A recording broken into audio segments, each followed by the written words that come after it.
Hello Ibran, আসসালামু আলাইকুম। Welcome back to my channel. তোমাদের সবার ঈদ কেমন কাটলো? আলহামদুলিল্লাহ, আমার ঈদ অনেক ভালো কাটছে আমার পরিবারের সাথে। দেখো, ঈদের দিন থেকে শুরু করে একদম ঈদের 6-7 দিন পর্যন্ত খালি মাংস আর ভালো মন্দ খাওয়া। এই ভিডিওটা হচ্ছে ঈদের চতুর্থ দিনের। মা গরুর মাংস রান্না করছিল, চিতই পিঠা বানাইছিল, আর হচ্ছে সাথে খিচুড়ি ভাত। মায়ের হাতে রান্না কোনো তুলনা হয় না। মায়ের হাতে রান্না মানে তৃপ্তি করে খাওয়া। সকালের নাস্তা করতেছিলাম হচ্ছে চিতই পিঠা আর হচ্ছে খিচুড়ি দিয়ে।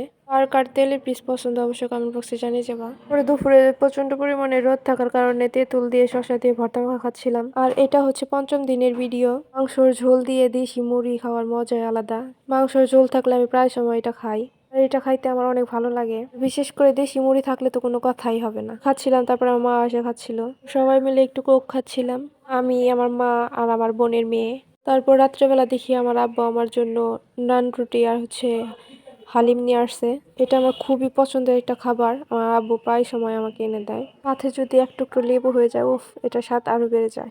কে কে হালিম খেতে পছন্দ করো অবশ্যই কমেন্ট বক্সে জানিয়ে যাবা। সবাই ভালো থাকো, সুস্থ থাকো, আল্লাহ হাফেজ।